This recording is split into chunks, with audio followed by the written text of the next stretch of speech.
Hello, my friend. Welcome. I hope you're having an outstanding day. This is Heather. This is the Back to Me podcast. And today, wow, I didn't even have to go very far. I didn't even have to exit the postal code to find an awesome human to talk to today. And today I am talking with another awesome human about things to help you have your most fabulous life. Really, that's our intention, right? So today I'm talking to Natanya Mandel, who is a migraine coach, which is nothing that I thought knew exists, that I never would have thought of existed. But when I think about it, it makes sense. Natanya, thank you for joining me. Thank you for having me. It's such a pleasure to be here.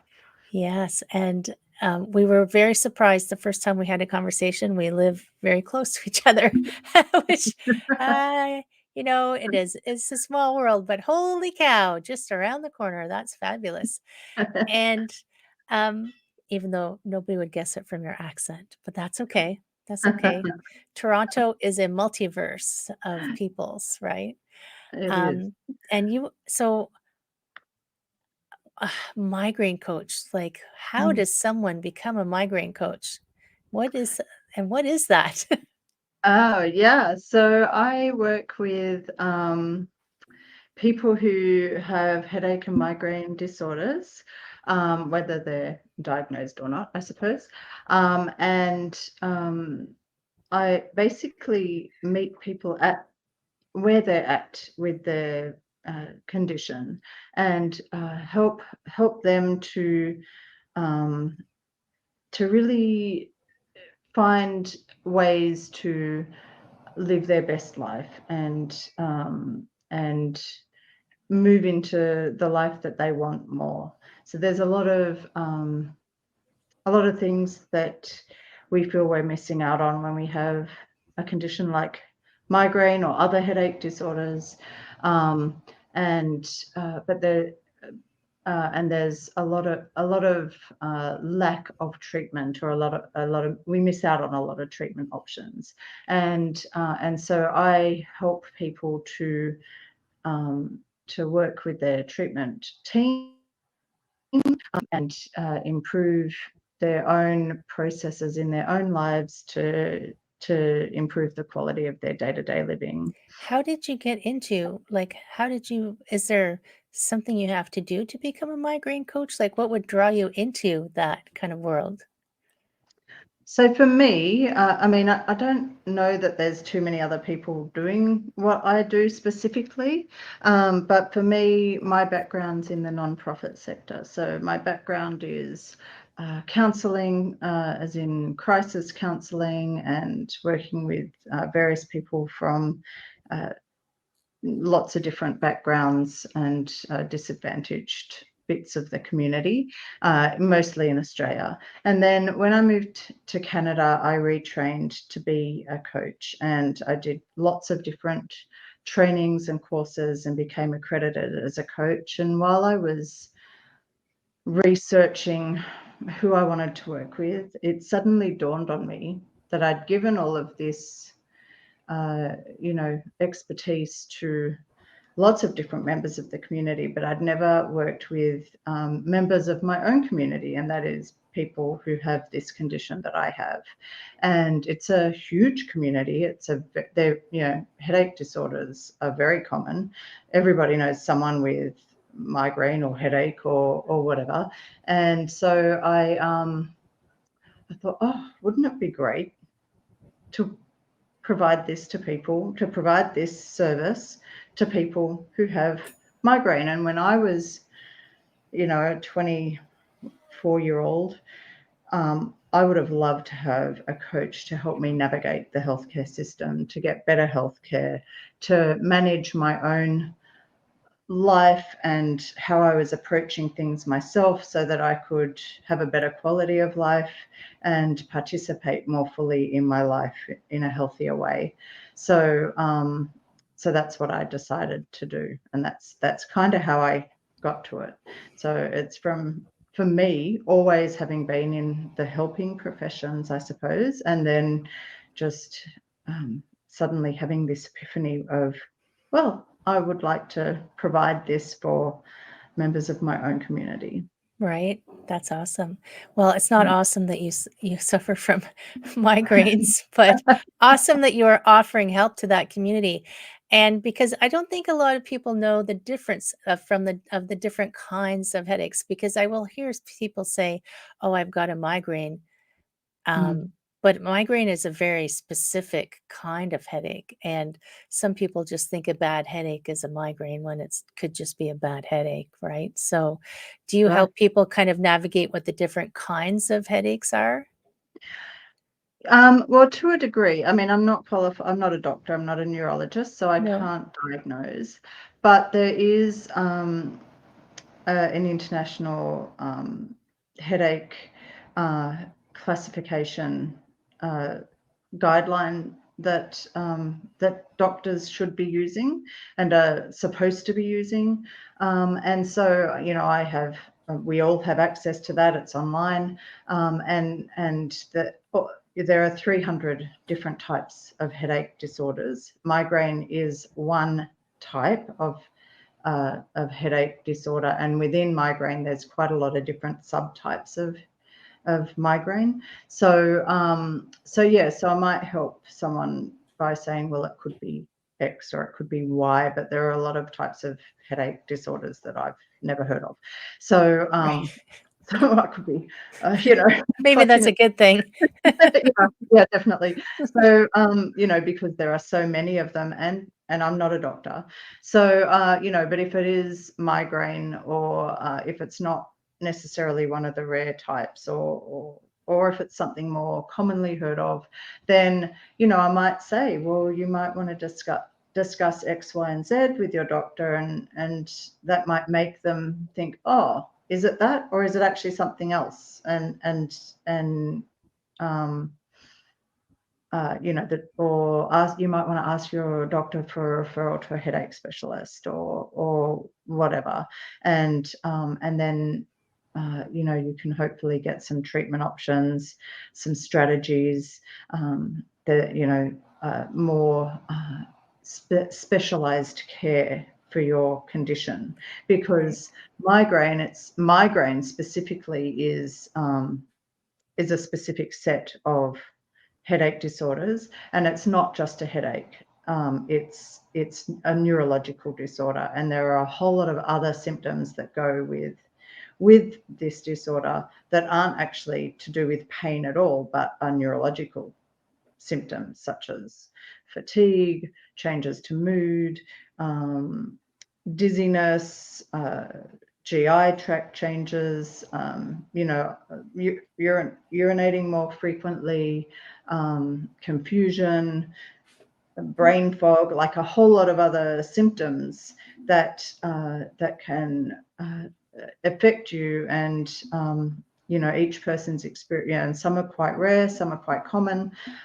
So it's when they're checking out, do you have migraine, or do you have something else, there will be things that they will be looking for to try and classify what it is that you are actually experiencing, and then what subtype you're experiencing. And I guess, I mean, I had from a pain management class when I was in massage therapy school, Mm. my knowledge of migraines was, it had vascular involvement, which Mm. is just, one of the things that there's so many things, but it's Yeah. interesting that do you I mean, sometimes we just as humans like to label things, but do you think that finding out exactly the right type or kind changes how you approach it? Or maybe like if you know one thing, then this is what we do. If it's something else, we do something else. Or how does it change if as they find out more about what's going on with them?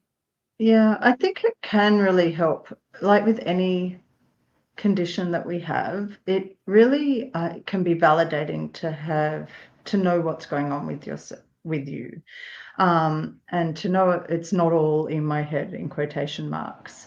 It's a real thing. It is. I'm not making it up. Your family then knows you're not making it up. If you're canceling quite frequently, you're not, it's not for no reason.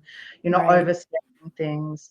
And it's nice to know that, you know, um, there's a condition and it's being researched and they're looking for treatments, they're looking for cures. There is no cure at the moment, but there's more and more treatments becoming available all the time. We don't necessarily have access to them all yet, but in Canada, but there's more and more coming through, and so there's lots of hope out there.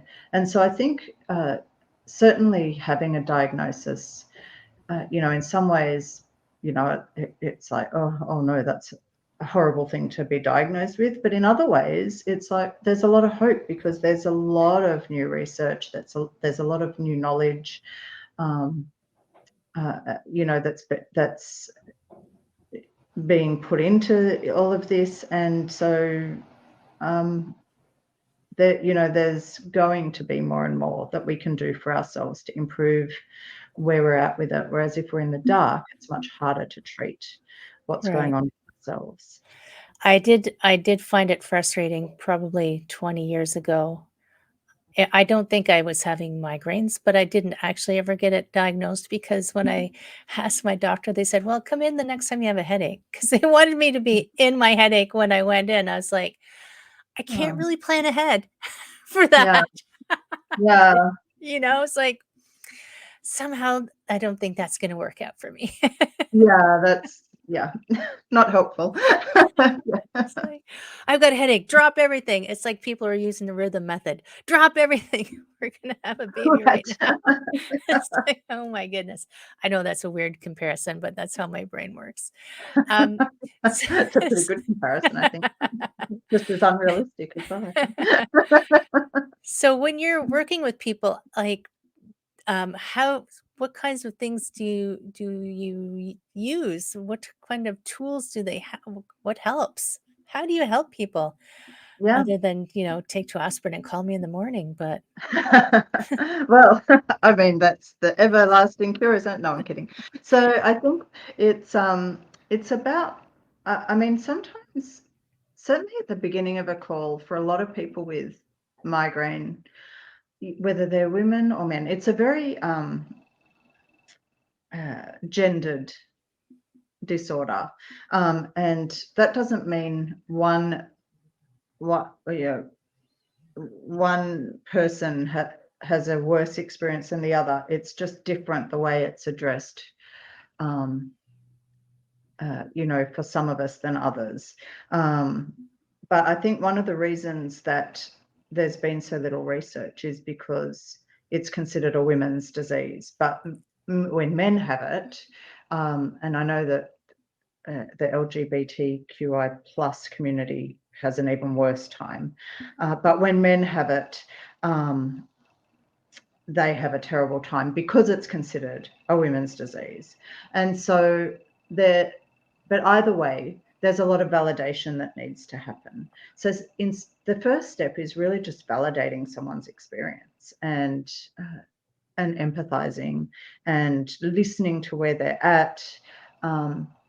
Sometimes undoing the medical gaslighting that's occurred, because there has been a lot, particularly in areas where there's less headache specialists rather than more, or less doctors available rather than more. So perhaps more in rural kind of areas. And so, but so sometimes there's unpacking of all of that. I do help people with learning to self-advocate for themselves, and also to learn about their condition and what it is. So learning about some of the symptoms. I experience X, Y, and Z. Oh, well, these are symptoms. Oh, well, they might not be symptoms. They might be, but they may not be. That might be something else. right. And then the I don't like using this term, but I haven't yet to come up with another term, but lifestyle changes that we can make. So whatever health condition we have, whether it's heart disease or whatever it is, there's things we do ourselves to manage our health, and it's the same with migraine. And so, some of the things that we really need to do is around how much movement we get in a day. if any, and that's really different from person to person. It's about stress management, and by stress management, I don't just mean bad stress, I also mean good stress, because either way, it's a universal trigger. It's now known to be a universal trigger. Managing your sleep, because sleep disruption, whether it's too much sleep or not enough sleep, is also known to be a universal trigger. You know, I didn't think you could get too much sleep. right? I know it's unfair, isn't it? So things like, to help people who are listening today, like things like going to bed at the same time every night, having a good sleep schedule. So reading a book for half an hour, a paper book, preferably not on your iPad, but a paper or Kindle or something like that. Not watching TV to the minute you go to bed, not scrolling the internet, those types of things, which I think a lot of us are guilty of, myself included. But reading a book, really having a good bedtime routine, going to bed at the same time every night, having good wind down routine, and then getting up at the same time every morning, even on weekends, keeping that same routine. A migraine brain really likes routine. It doesn't like disruption to your routine. It really finds that hard to manage. So it's about managing your sleep schedule. Now, that's not always possible when you have migraine during the night. Studies show that your sleep is disrupted even if you don't know that it's disrupted. So sometimes if you wake up with an attack, that might be why. But getting that regular sleep over a period of time hopefully will help reduce that. Hopefully. I mean, It you must don't be know till hard you to try. go on a vacation where you change time zones. Yes. Yes, a lot of people find it really hard. Or alternatively, while they're away, things are great, and then when they get back home again, it all goes to the dogs. Right. So, right, like, Because you so weren't while stressed when you were on vacation, right? right, Right. exactly, And right. it's interesting, it's like too much sleep, too little sleep, too much stress, too little stress, too much moving, too little moving. It's like you're Yeah, playing Goldilocks and the 3 Bears with your whole right. life. Exactly, exactly. And it's really different from person to person. It's a very individual thing because all our brains are very individual, um, annoyingly. So I think I think that's one of the reasons it really helps to have somebody to talk to about it and to work through these things with and go, oh, this didn't work or whatever. And it's like, well, also, did you try it for long enough? Because if you just do it for 1 week, I was gonna is that say, how long does it take for you to get your feedback? Like, how long do you have to it's almost like, well, this is causing me, you're having headaches. You're like, is this going to work? Is this going to work? How long do I hold out? Yeah, and so I mean, for things like some of the other things I recommend are things like mindfulness and CBT, which I don't do because I don't work as a therapist here at all. But I do think CBT has for pain management has really good results, as well as so does mindfulness. So these things I really recommend, and these things, they don't happen overnight. You need to stick with them, and you need to stick with them for several months to know. And the same with movement. And I'm not using the word exercise on purpose because that's also a very individual thing for someone with a health condition like migraine. So, it's about how much can you do and how do you lift that threshold. So it might be that you do 1 minute a day of movement, of something really low impact, and then you just do that for a short period of time, and then you build up really, really slowly to get more and more, because the more that you do, the better off you're going to be on so many levels, as we know. Right. Movement and exercise generally is so good for us, for our mood, for our heart health, but also for migraine. But you need to move into that in a way that your body can accept. So sudden exercise for a lot of people with headache disorder is not your friend. So it's about doing it in a way that your body will accept and that you will be able to maintain. That's super interesting because last week I was talking to an exercise physiologist, and we weren't talking about headaches, but we were talking about, if you suddenly decided to go out and you thought you needed to do an hour of cardio, regularly to be lose weight and be healthy, and you hadn't done that, it actually affects your metabolism because she said that when you decide to run out and do this big exercise and you haven't got a baseline and you haven't built up to it, your body suddenly burns a huge number of calories. So it changes everything around and makes you hungrier and slows down your metabolism because it thinks suddenly that basically that's like, oh my God, that's too many at once. It tries to slow down those metabolic changes. So it's interesting that that same thing happens with migraines and with headache disorders. It's like those big sudden changes. I guess it makes sense in some ways. Your body's reacting to like, stop doing that. That's too much all at one time. And Right. if you're if you're on the edge of something, that extra stress, that extra that extra attack of stress, good or bad, is too much for your body to manage. And then the weak link for migraine sufferers, I guess, is a migraine. And the length of time is interesting as well. Also, I was just having this conversation because a lot of people will think, 21 days to change a habit or make a habit. But she was saying it takes 2 to 3 months to have an actual effective habit change. So it's interesting that it correlates with how long it takes for that change to really show itself for people trying to figure out their migraine routines as well. Right. That's exactly, yeah, it is very interesting, isn't it? And I think Yeah. it's fair enough because we want it to be instant, but it's just not how our bodies work. These things take time. It has to work its way through a whole lot of, neuroplasticity stuff, which I don't fully understand, has to do its thing, its special, neuroscience thing. And so that's my technical term. So I think, The so, brain is doing something and it needs time to do it. it needs time to relearn, and those neuropathways, those pain neuropathways need to be reset, and it takes time. Your body learns how to receive pain and how to process that pain, and it changes when you're in pain a lot.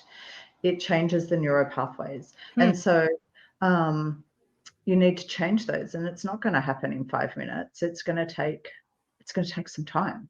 So and you need to be kind to yourself.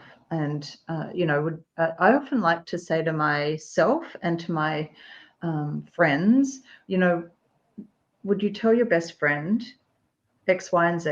And so don't tell yourself it's going to happen tomorrow, because it's just not realistic that, this expectation of yourself. Would you have that expectation of your friends? You wouldn't. It's just unrealistic, and it's unfair, that kind of pressure. You've been in pain, or you've had this health condition for however long, however many years. Why would you suddenly expect it to change in, a couple of weeks? It just Right. doesn't make any sense to me. And we are in the land of instant gratification. I mean, I can remember treating a lady one day who had a headache. Hers was a tension headache, I think. I wasn't allowed to diagnose either. And she just turned to me and said, "Well, isn't there a pill for it?" And I just thought, "Oh my gosh." Well, you Yeah. could just change your job and turn down the stress levels and do all of that, but we do want that instant. But it's interesting, I think sometimes it depends on what the issue is. Like, if you cut yourself and you had a stitches, you wouldn't say, "Why isn't it healed right now?" Like, You would Right. give it time to heal because you could see it. You could see the progress that it was making. You would know that it had to go through its various stages of healing and change.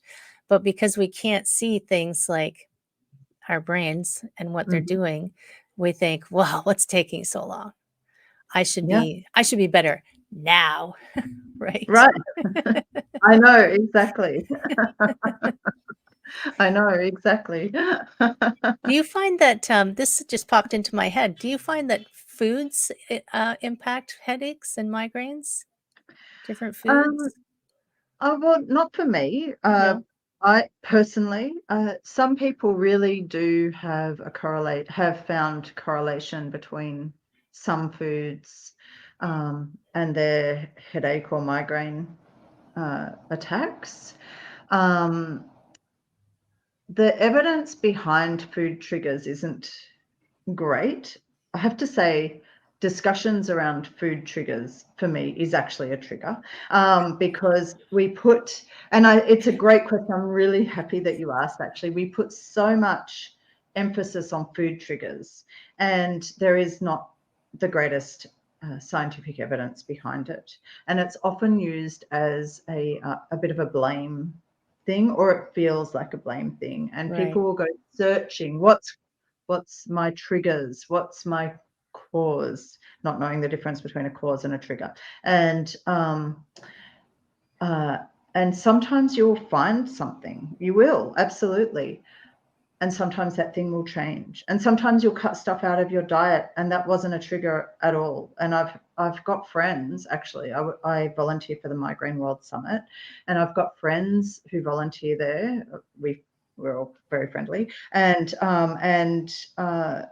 one of them said to me, one of the leaders actually of the summit said they cut um, something out. I can't remember what it was, if it was chocolate or coffee. I don't know. I can't remember what it was. They cut something out for years and years and years, and then discovered that that wasn't a trigger for them at Oh my all. gosh. So it's a and so that's part of it too. It's a really individual thing. But then there's other people who really absolutely, like my mother-in-law, absolutely, she has red wine, migraine attack, instant, like it's within a very short time. Wow. Absolutely, that's a trigger for her. So I think when you know, and it's really obvious. But I think there isn't. I think there are other triggers which they've found to be universal triggers, and the research community and the top doctors are actually moving away from that food trigger theory more towards a migraine threshold theory. Um, where you don't necessarily, because if you think about it, are there other health conditions where they're saying to you, what are your triggers? You have asthma, what's your trigger? You have I don't know, epilepsy, what's your trigger? Like whatever. Like they're not asking that question. And it is good to look at what might be a trigger, but it's more about what number of things are creating those triggers. So they're looking at a threshold theory. So it's a number of things that create a trigger, that create an attack. So it might be like, why is it yesterday I did the same things as today, and today I have an attack, but yesterday I didn't? Like, what's the difference? So it Right. could be that, I don't know, last night I didn't get the best sleep, and there's a storm coming, and there's the weather suddenly changed, and I don't know, maybe I've got a hormonal change that's happened, and I didn't eat on time, so my blood sugar levels were all over the place, which is that in terms of food, that's actually your blood sugar levels is going up and down, so spikes and lows. That's more of a common trigger Oh, for a bigger number of people than specific food items. There are some things, obviously, with food items, just to go back to your question, like chocolate, coffee. For some people, that can be, or for a lot of people, that can be triggers, but not for everybody. right. Like, not for me. I can eat Thank as much. goodness. I can drink as much wine. I mean, I might get a hangover, but I can drink as much wine. I can have, like I can do all of that stuff. So it's really individual, but other people absolutely know. So I think it's really about that threshold theory about the things you can control and the things you can't control. Right. So you can't control the weather. You can't control when your menstrual cycle is coming. You can't control, I don't know, perhaps if your sleep was interrupted, if you've got a baby, or if you had an attack, woke up with an attack in the middle of the night, or whatever it is. But there are other things you can control, like, you know, meditating every day, or your mindfulness routine, or eating on time and eating healthy foods, or doing your gentle movement, or whatever it is. So it's about how you manage the things you do have control over to reduce those attacks. Right. And then if you do know that you have a food trigger, like, for example, chocolate, which is, or sugar, or, you know, which can be a huge trigger for a lot of people, then avoiding that, or eating it and knowing, okay, well, it's a conscious choice. I'm an Right. adult. I can make a conscious choice. So, and, you know, we also do know that inflammatory, it's obviously vascular, you know, as well as neurological. And so, you know, inflammatory foods can also be triggers for quite a lot of people. Right. I Yeah. guess it's, um, I want, because as a personal trainer, I've always told people, you're an experiment of one. So it's like the extreme case of all of these. This is your menu of things that you're going to start working on. And I guess if you start on one at a time, then you can start to figure out where your mm, just right Goldilocks bed is. It's Yeah. like, Yeah. And there are some really good books. If your listeners do want to try to see if they have food intolerances or triggers, there are some good elimination diets that are specific for migraine that oh, are okay, really, a lot of people find really effective and they love. And I can send you those resources, and you can that you can link them yeah, later. Yeah. And because like, you know, a lot of people do swear by those. I've done eliminations that haven't, you know, as I say, it didn't work for me, but they do work for a lot of people. but it's good And, that it showed you that you don't have to worry about those things, right? That takes something off of your list to manage. well, exactly, for me personally, but not Yeah, because as you said, we're an experiment of one. So I'm only one person, and my client, or whatever, they may have really a number of food triggers, and you wouldn't want to be eating them right, all the right, time because exactly. yeah. And so I know that it may not be ready yet, but you do have a mindfulness-based chronic pain management course coming around, right? Yes, I do. So I'm a trained facilitator of that course, and I'm hoping to run that at some point during the year. And so that's specifically for chronic pain management, and it's a mindfulness based. It's been adapted. So the mindfulness, the mindfulness courses have been adapted by Dr. Jackie Gardner-Nix, specifically for the chronic pain community, and to help people manage their chronic pain conditions. So it's a slightly different approach, or quite different approach, and it's over a longer period of time, but much shorter sessions, and it's trauma informed and trauma sensitive, because a lot of people with chronic pain have trauma backgrounds, and so a lot of research has gone into Wow. trauma and ensuring that people are safe in this environment, and an awareness of chronic pain and pain conditions generally.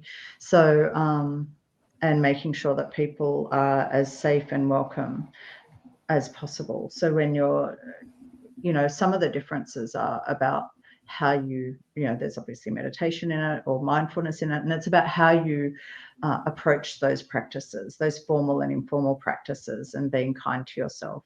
It might be that you need to move. It might be that you need to stand and not sit. It might be that you don't want to shut your eyes. So it's really, it might be that focusing on your breath is totally inappropriate for you. Right. Excuse me. So it's really a very specific approach, which is, it's quite lovely, very Wow. different. Yeah. That's awesome. Yeah, that's amazing. And I mean, I'm a meditation teacher, so I'm always a big fan of anything that helps you really tune in and get that sense of what would be helpful for me right now and what do I need and what's going on. So I can see how that would be amazing. And doing it in a supportive environment is so much more valuable when you're trying to deal with that kind of thing as well, I can see. Yeah, Right. Yeah. absolutely. Yes, absolutely. But yeah, I think it's so important that it's a supported environment, that it recognizes where people are coming from, um, and validates their experience, Right. whatever it is, not just their past experience, but their experience in the moment. Yeah. Yeah. That's amazing. And we are going to make sure that all the information is in the show notes for everyone to grab onto and make sure that if you suffer from migraines or headaches and you want some help, you get in contact with Natanya, or you might know someone who just needs that help and that extra support.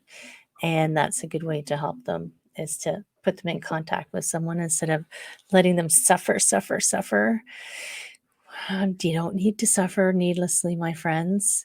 Thank you so much, Natanya. But before we wish everyone a lovely day, I'm always interested in some final words of wisdom from my super amazing celebrities. Yeah. Oh, okay. So I would just like to say that whatever your journey is with headache disorders, whatever your experience is, you're not alone. There's a really big, beautiful, supportive community that's making amazing strides, and you're part of that community. And we would love to welcome you. And if you haven't reached out, please do. And there's the knowledge amongst the people involved is amazing, and so don't need to feel isolated and alone. There's always someone who will be there and will listen. That's awesome. Amazing. Thank you. Thank you so much, Natanya. Thank you. Thank you. My friends in podcast land, share this out with the world. We need to turn down the dials on the pain. And yes, I hope that you are having a fabulous day and stay well, my friends. I will see you Thank you so soon. much. Thank you.